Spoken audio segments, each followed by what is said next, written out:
You can hold a diamond in your hand. You can have a pocket full of sand. Yeah. Don't make no difference to me. I still need a reason to be.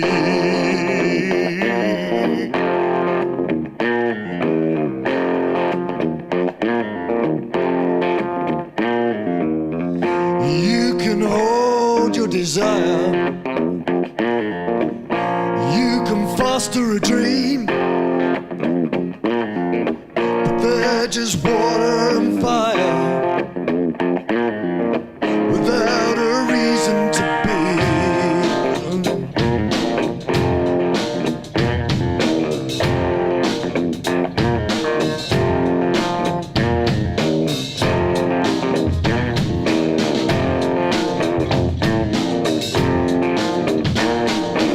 Elvis Presley once said, people think you're crazy when you talk about things they don't understand. And I like to take that quote a little further and say people think you're crazy when you talk about or do things they don't understand.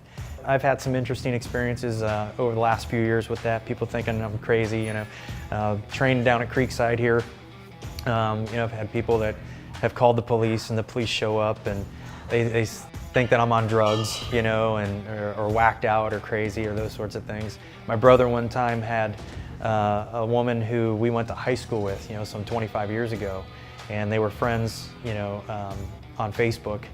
And she sent him a message once after she saw me out in public training, and sent him a message and said, "Is your brother okay?" And so, of course, my brother, he's like, "Yeah, he's just parkour training." And what? What's that? I've come to learn that if you can't make fun of yourself, in the things that you do, you're just going to go through life as a really rigid person and, probably bitter and angry a lot. Seeing that scene in The Office where they were doing the hardcore parkour and flopping around in the office off of couches and desks and doing all this weird stuff, to be honest, yeah, it's funny. And I love the fact that you can pretty much make fun of anything in life. Even when I'm out there, I find humor sometimes in my parkour training where I come up with this idea, I'm going to do this movement, and I do it, and I totally fail at it, and I look like, totally ridiculous, or I fall and, land on the ground. First thing I do is I start laughing. It is the best medicine. It releases those endorphins, and, it's good for your soul. So, the fact that people can make fun of parkour, the more people talk about parkour, the better. I had just come off training for an entire year for a marathon. I did a couple triathlons that year, and so the training was pretty strenuous and kind of static, running a lot. And I did my marathon, and it crushed my body, and afterwards I was just a little discouraged. And my son, Ryan, who's now 18, saw this parkour documentary called People in Motion on YouTube, and it's free to watch. And he's like, "Dad, you gotta watch this. You're gonna like this." And I was like, all right, so I checked it out. Never really heard of parkour or seen anything, relative to parkour. And so I watched that documentary with him, and the moment I watched it, like just a few minutes into it, the passion that I saw in the athletes and the creativity of their movement, that's what I was looking for at the time. French terminology, they call it art du déplacement, or the art of movement. And that's really what parkour is. And it's taking, a lot of functional movements. The original inception was a training discipline. They have another French term that's big around the international parkour community, and that's être fort pour être utile. And pardon me, I don't speak French very well, but what that means is to be strong in order to be useful. My oldest daughter, Madeline, we call her Maddie for short, she has a rare genetic disorder called Cornelia de Lange syndrome. And with that, she has malformed limbs, so her feet, her legs, her hands. She struggles with her cognitive functioning. Her speech is really delayed. I'm not sure I like that word, but so she struggles a lot in life, and she's definitely by far my biggest inspiration. She struggles a lot to be able to do a lot of the things I think the rest of us take for granted.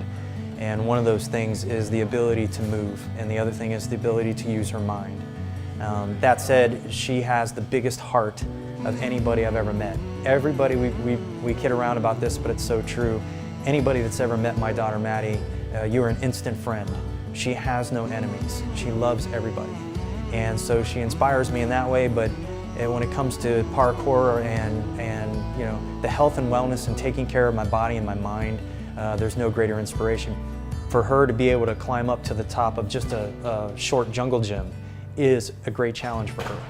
And it's interesting. That's one of the things I do from time to time is I'll take Maddie and my girls will go to Friendship Park, or we'll go to the playground set over at Goshen Lane Elementary, and I've actually gotten video of her doing this. And they have a short little climbing wall that's maybe 6-7 feet high. And you know, with my assistance, you know, and kind of encouragement, Maddie can climb over that. And just a few years ago, she would have screamed bloody murder and said no, because there's no way you're getting her to even climb up 3 feet, let alone 6 feet up over a wall and back down the other side of it, you know, and now she's able to do that. Did you like the time when you climbed up that wall at Goshen Lane and you went over the wall? Yeah. Did you feel like, oh my gosh? Yeah. Wasn't that awesome? Yeah. You never done that before, had you? Mm-hmm. No, that was hard, wasn't it? Yeah. Yeah. But you did it, didn't you? Mm-hmm. You want to try it over here tonight? Yeah. You want to try to walk up the wall? Yeah. Good. Good. Yep, get your feet set. How about right here? You can do all of it. She's got it all on her own. No, it's okay.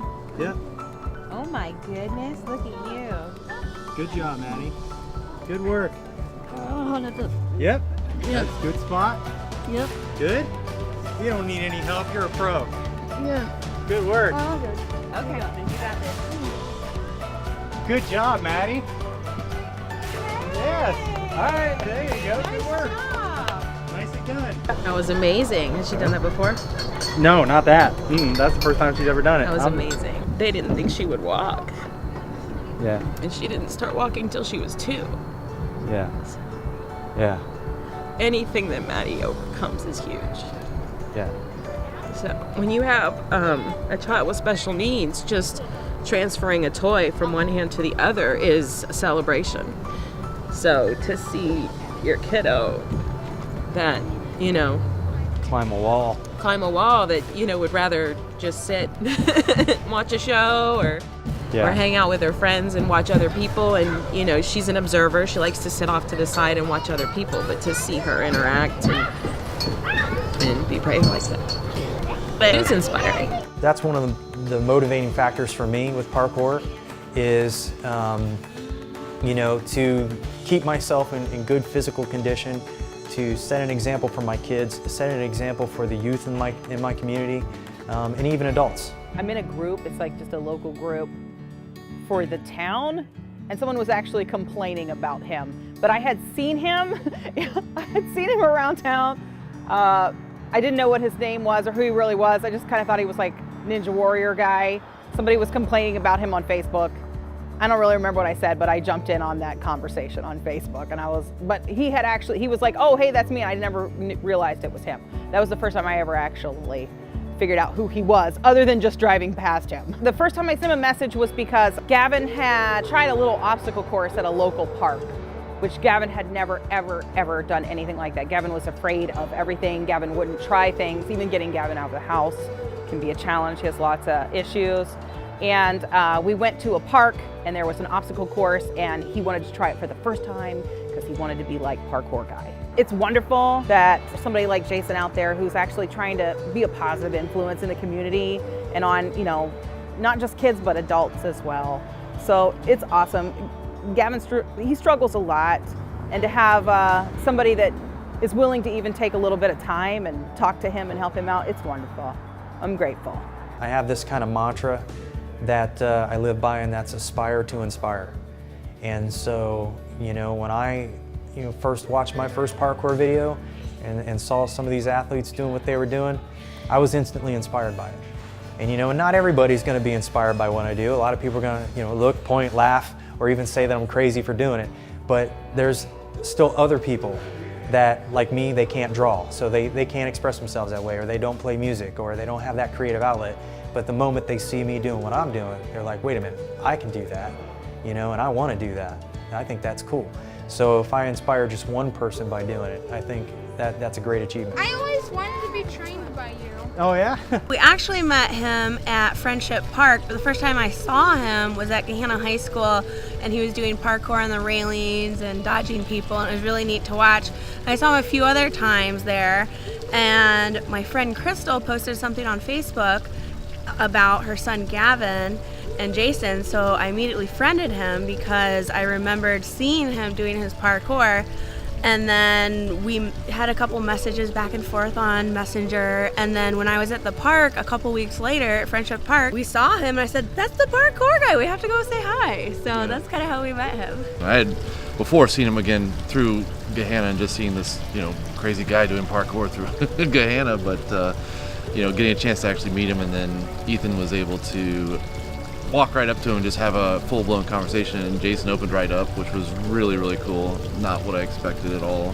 It really motivated Ethan. Ethan's always had things that he's wanted to do. He's always aspired to be really just athletic and really cool, but he just doesn't have that drive or path or knowledge of how to get there. And it was really interesting because Jason was telling him exactly what it takes, and Jason then was showing him things that he could do. And I could tell my son Ethan until I'm blue in the face what he needs to do to get something done, but it took Jason a few seconds to really just open up his eyes. Now he wants to do push-ups, and he wants to go to the parkour gym all the time. I hear about every day he wants to. He's like, let's go to the parkour gym. So it's really cool. I like to see my son have that drive, and it's been a struggle with him because he's always I can't, and I like the fact that that's going away. With parkour, it's making yourself strong in order to make yourself useful for the greater good. You can sail across the ocean. You can cross the seven seas.